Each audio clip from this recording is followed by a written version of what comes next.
What's up, everyone? Welcome. I'm Tamara, and I'm so glad you joined me today because we're going to be talking about when your mother is a narcissist. And of course, that happens all the time. And you can have different variations of that. You can have an extreme situation, or you can have a situation that's kind of mild.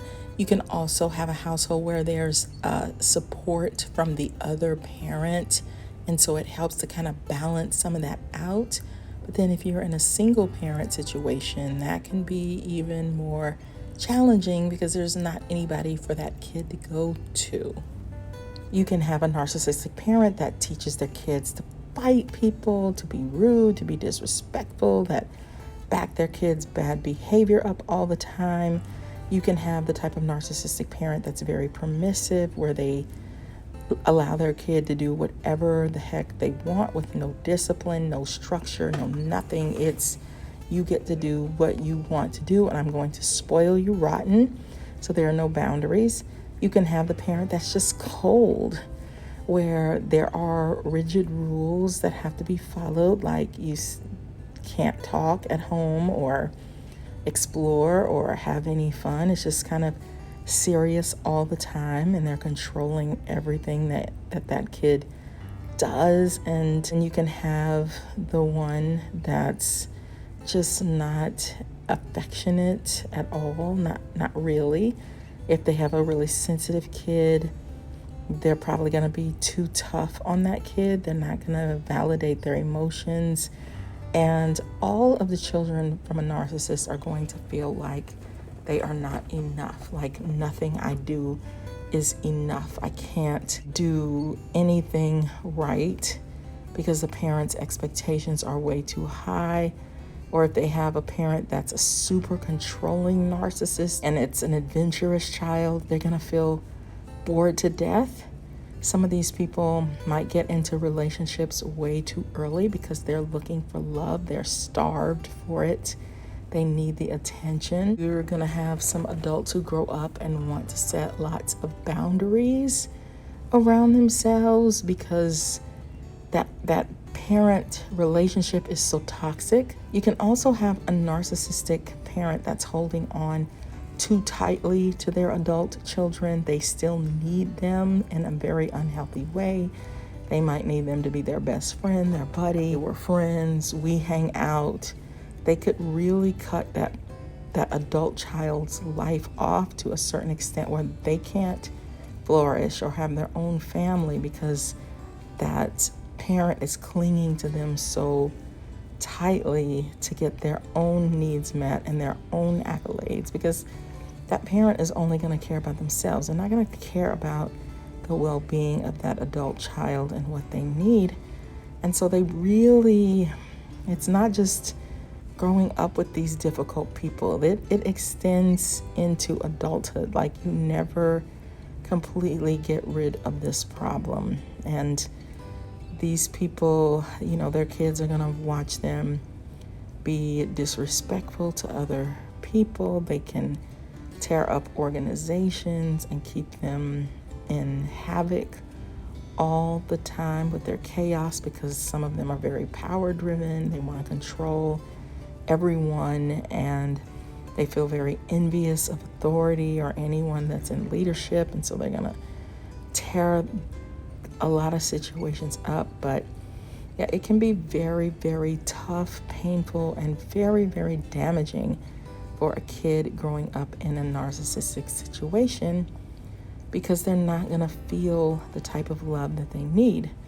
A lot of these parents, they have a mantra that they don't give compliments, they don't say nice things, they just can't do it. They can't tell you, you did a great job on that speech today. It's, why didn't you win that race? That's terrible. Why didn't you make straight A's?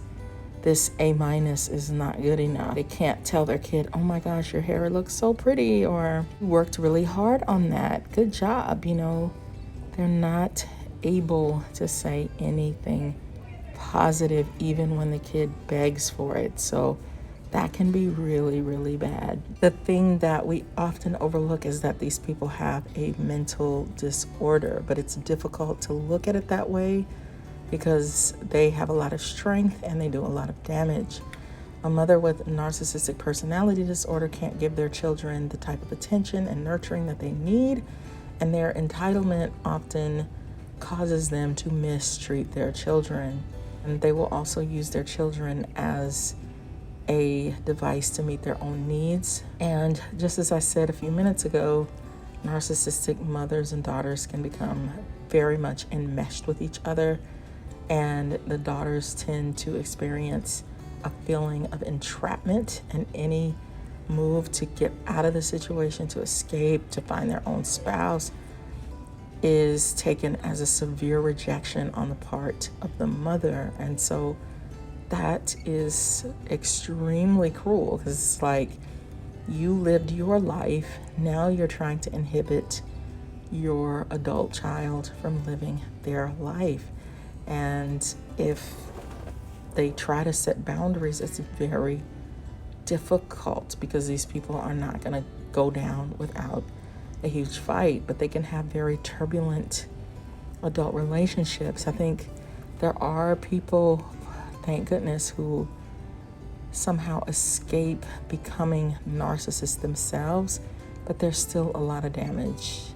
They're probably going to attract a narcissistic mate, or if they're very lucky and they attract somebody healthy and whole, they're still probably going to need to do a lot of counseling, a lot of therapy to heal all of the insecurities that they feel inside.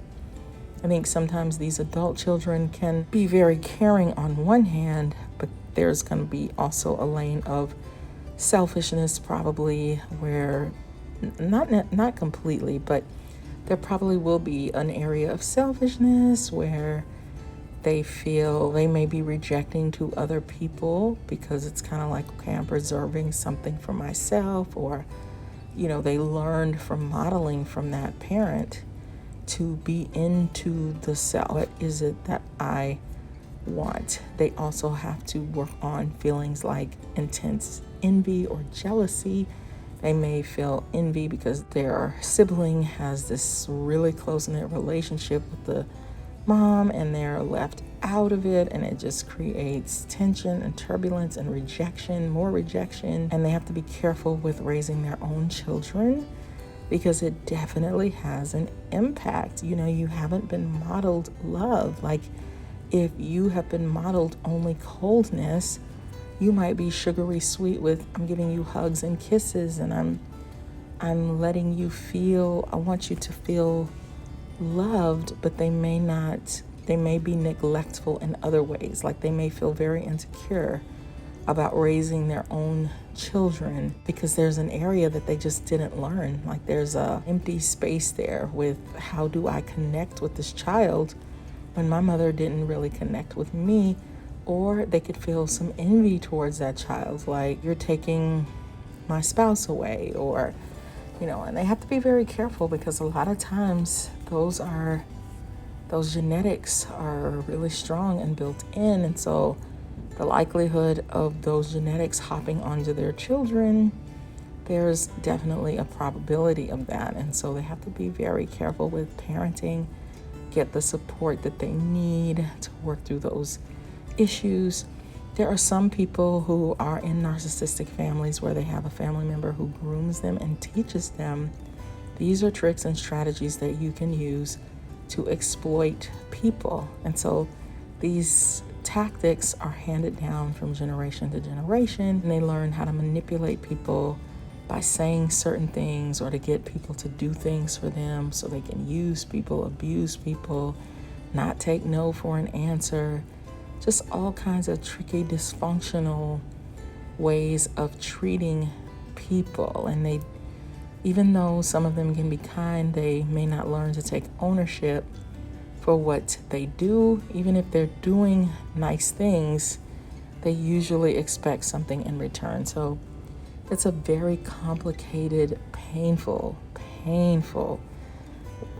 thing to have to deal with, unfortunately. They have to really educate themselves on what narcissism is, because if you don't understand that this behavior is coming from a narcissist, you're going to live your life in complete confusion.